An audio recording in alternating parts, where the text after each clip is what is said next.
This is Scott the Fix-It Guy. Our goal with our videos is to empower you to be able to do the repairs on your own and save a whole lot of money and also get that great feeling of having fixed it by yourself. Today we have a Whirlpool hood blower that is making a lot of racket, and we're going to try to figure out why. So we just took the filters down. Now we're taking these wires out of the housing, get them out of the way. We're going to take this whole blower motor out so we can see what's going on. We're going to take out these wires. It'd be best if you can turn off the breaker at the breaker box that powers the hood, and then come back and see if the hood will turn on, making sure that you have the power off. So we're just getting these wires out, and then we're going to disconnect all of these modular connectors. There's, I think, 4 of them, and you just want to pinch in and pull them apart. And then we're going to use, I'm using a screwdriver here to get this one set of wires out. There we go. So both sets of wires are out. I'm using some wire clippers to break a zip tie.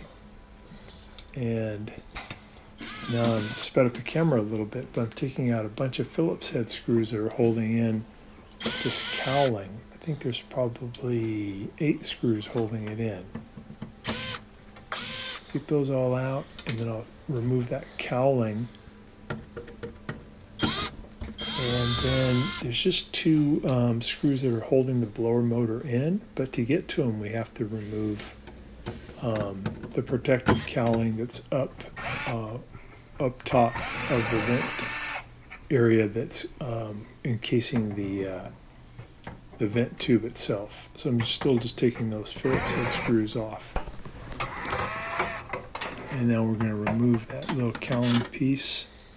There we go. And then we just took off 2 Phillips head screws, and we took off the cover. Now we're removing 2 wing nuts that are holding the blower motor.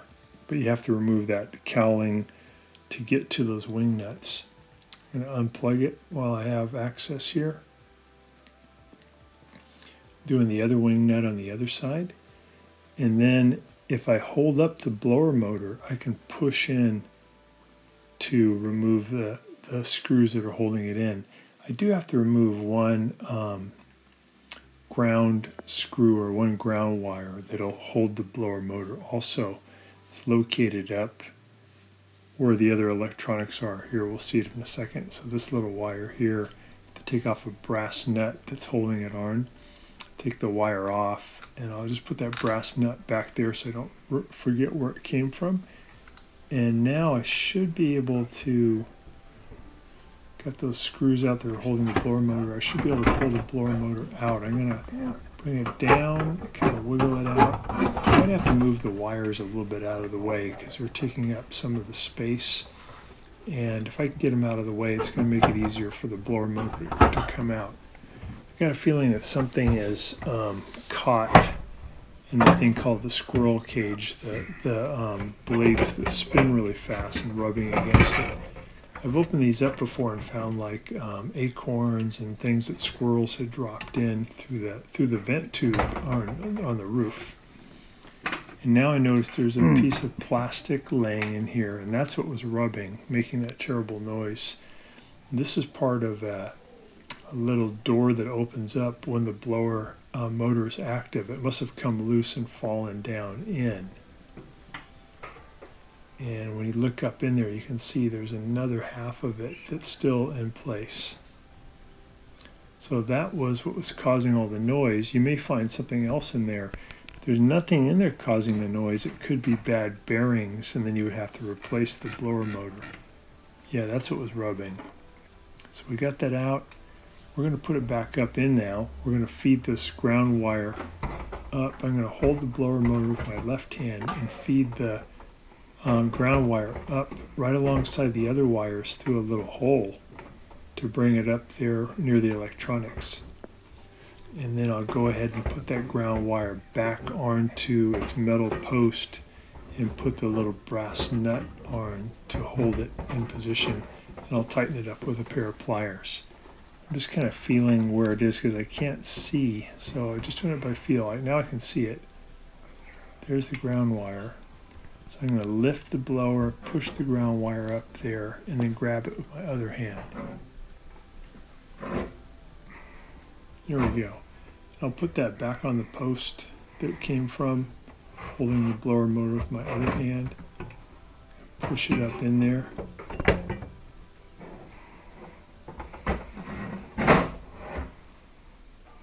There we go. Get it back on the post, and I'll add that little nut back on there too.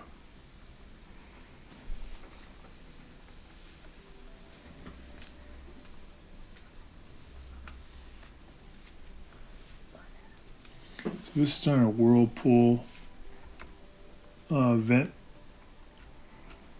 hood for the stove, but many models have the same kind of configuration. They have a blower motor, and every now and then those motors will make noise.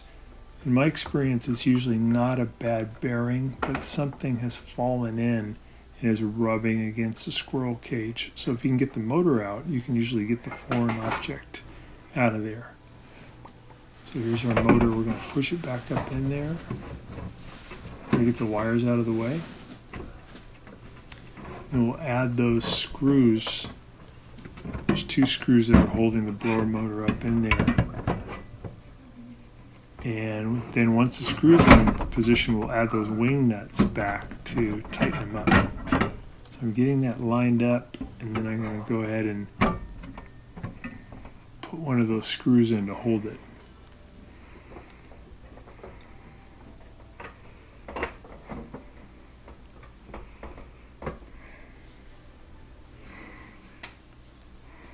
Some of these blower motors have easier access where you can lubricate the motor shaft. So sometimes adding oil will get rid of the bad sound. So I got it up in there. I'm going to put that little screw through now. It's going to go through this plate holding the blower motor and then out to the left side through the housing.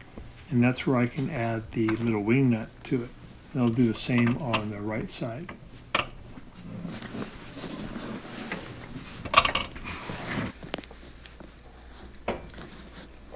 There we go. There's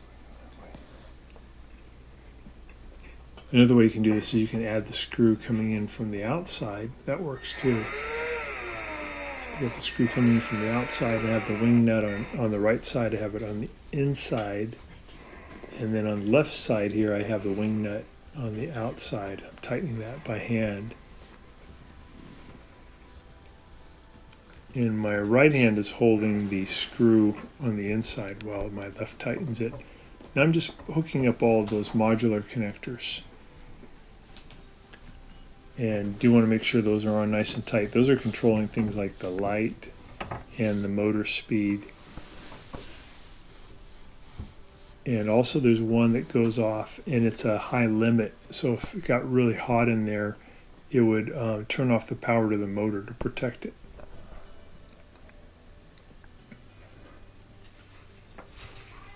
Get those all back. Take a good look, make sure you got all the modular connectors connected again.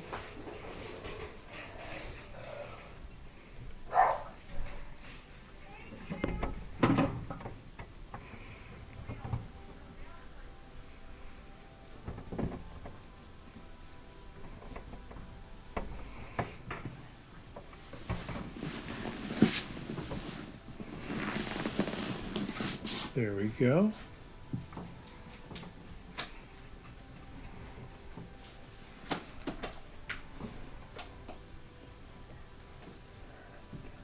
I'm feeding that piece of metal in there, that support, that cowling.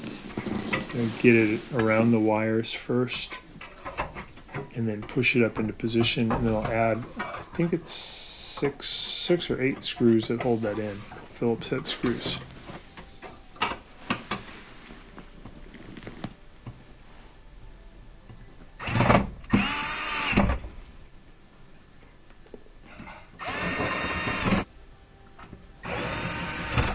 There we go. I'm putting those wire bundles back through the supports, and then I'm putting these protectors in there so that they don't rub against any sharp edge. Doing the one here on the left, and then the group of wires on the right, same thing.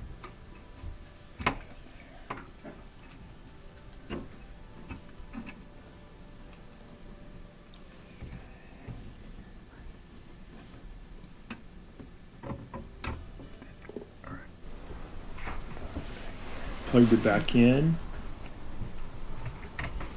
and then when I turn the harness, it's nice and quiet. So we got rid of the thing that was rubbing. So I'm putting that protective cowling back up over the stack, the vent stack. Got it pushed all the way against the wall, and then it's going to sit down into the vent hood by about an inch. So once I push it all the way back, it'll drop down by about an inch to sit down into the hood. And then once I have that in position, I'll get up on a ladder and I'll lift up the other part of the cowling. There's an inner part, and that part, I'll lift it up and push it way up into, in this case, into the sheetrock, about 4 inches. Once it's into position, I can add a couple of Phillips head screws in from the side, and that's going to hold those two sections together. It's pretty cool. It looks really nice. It's kind of hard to see the hole that screw goes into, so you have to get your eyeball right up in that area. Do the same on the other side. And then we just have to add the filters back into position, kind of clean it up, and we're done. There's the filter, and then there's the other side.